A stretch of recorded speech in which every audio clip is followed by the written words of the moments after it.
صرف بھوکے رہنے کا نام روزہ نہیں ہے۔ اگر آپ کا روزہ رکھنے کا ارادہ ہو تو آپ شام یا رات کے کھانے کے بعد ہی دعا میں ٹھہر جائیں اور گناہوں کا اقرار کرتے ہوئے معافی مانگیں، اور اس کے بعد خدا کی تعریف اور تمجید کرتے رہیں۔ اسی دوران اپنا مقصد بھی خدا کے حضور رکھ دیں۔ آپ مختلف زبوروں کے ذریعہ سے بھی خدا کی تمجید کر سکتے ہیں، اور شکر گزاری کرتے وقت آپ خدا کو سجدہ کریں۔ جب بھی آپ کو نیند آئے آپ سو جائیں، لیکن جیسے ہی رات کے کسی پہر آپ کی آنکھ کھلے تو پھر اٹھیں اور ہاتھ منہ دھوئیں اور پھر سے دعا میں ٹھہر جائیں جب تک خدا آپ کو توفیق دے۔ اور اسی طرح صبح بھی آپ اٹھ کر دعا کریں اور ارادہ کریں کہ آپ نے آج کے دن جھوٹ نہیں بولنا۔ آج کے دن آپ نے اپنے منہ سے کوئی ایسا لفظ نہیں نکالنا جس سے کسی کے دل کو ٹھیس پہنچے، کسی کو تکلیف ہو۔ اور یہ بھی ارادہ کریں کہ میں نے اپنی سوچ کو پاک رکھنا ہے اور اپنی زبان کو پاک رکھنا ہے، کسی بھی بری صحبت میں نہیں بیٹھنا۔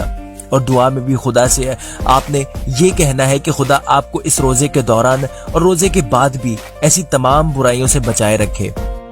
اور دن میں اگر آپ آفس میں ہیں یا کسی بھی طرح کا کام کرتے ہیں تو دل میں خدا کو یاد رکھتے ہوئے خدا کی تعریف کرتے رہیں، اور اگر موقع ملے تو باقاعدہ طور پر دعا کریں۔ اسی طرح سے آپ شام میں بھی دعا کریں اور شکر گزاری کرتے ہوئے خدا کو سجدہ کریں اور سادہ کھانوں کے ساتھ روزہ کھول لیں۔ میرے عزیزوں، آپ بائبل مقدس میں روزوں کے حوالے سے جتنے بھی لوگوں کا ذکر سنتے ہیں ان سب کی زندگیوں میں روزے مکمل کرنے کے بعد ایک واضح تبدیلی آئی۔ اگر ہماری زندگی میں تبدیلی نہیں آئی تو ہمارا روزہ رکھنا بیکار ہے، اور تبدیلی یہی ہے کہ آپ اپنے اندر کی برائیوں کو چھوڑ دیں، جیسے کہ جھوٹ بولنا، نشہ کرنا، عیب جوئی کرنا وغیرہ وغیرہ۔ یہ ساری چیزیں آپ کے اندر سے ختم ہو جائیں، یہی تبدیلی ہے۔ آج کا حاصل کلام یہ ہے کہ اگر آپ کو لگتا ہے کہ آپ کو روزہ رکھنے کی ضرورت ہے، جب بھی آپ روزہ رکھیں تو ایک تو دعا پر زیادہ سے زیادہ فوکس رکھیں۔ اس کے علاوہ آپ روزہ رکھیں تو جو کھانا آپ نے کھانا تھا، جو ناشتہ آپ نے کرنا تھا، جو دوپہر کا کھانا آپ نے کھانا تھا، وہ آپ کسی مستحق کو دے دیں۔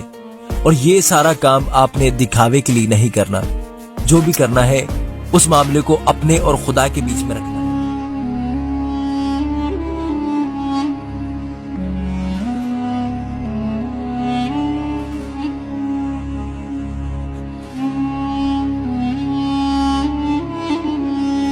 وہ کہتے ہیں، ہم نے کس لیے روزے رکھے جبکہ تو نظر نہیں کرتا، اور ہم نے کیوں اپنی جان کو دکھ دیا جبکہ تو خیال میں نہیں لاتا۔ دیکھو، تم اپنے روزہ کے دن میں اپنی خوشی کے طالب رہتے ہو اور سب طرح کی سخت محنت لوگوں سے کراتے ہو۔ دیکھو، تم اس مقصد سے روزہ رکھتے ہو کہ جھگڑا رگڑا کرو اور شرارت کے مکے مارو۔ بس اب تم اس طرح کا روزہ نہیں رکھتے ہو کہ تمہاری آواز عالم بالا پر سنی جائے۔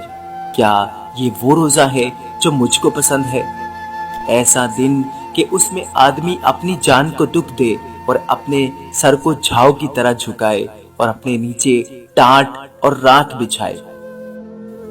کیا تو اس کو ایسا روزہ اور ایسا دن کہے گا جو خداوند کا مقبول ہو؟ کیا وہ روزہ جو میں چاہتا ہوں یہ نہیں کہ ظلم کی زنجیریں توڑے اور جوئے کے بندھن کھولے اور مظلوموں کو آزاد کرے، بلکہ ہر ایک جوئے کو توڑ ڈالے؟ کیا یہ نہیں کہ تو اپنی روٹی بھوکوں کو کھلائے اور مسکینوں کو جو آوارہ ہے اپنے گھر میں لائے، اور جب کسی ننگا کو دیکھے تو اسے پہنائے، اور تو اپنے ہم جنس سے روپوشی نہ کرے؟ تب تیری روشنی صبح کی مانند پھوٹ نکلے گی اور تیری صحت کی ترقی جلد ظاہر ہوگی۔ تیری صداقت تیری ہریاول ہوگی اور خداوند کا جلال تیرا چنڈاول ہوگا۔ تب تو پکارے گا اور خداوند جواب دے گا، تو چلائے گا اور وہ فرمائے گا، میں یہاں ہوں۔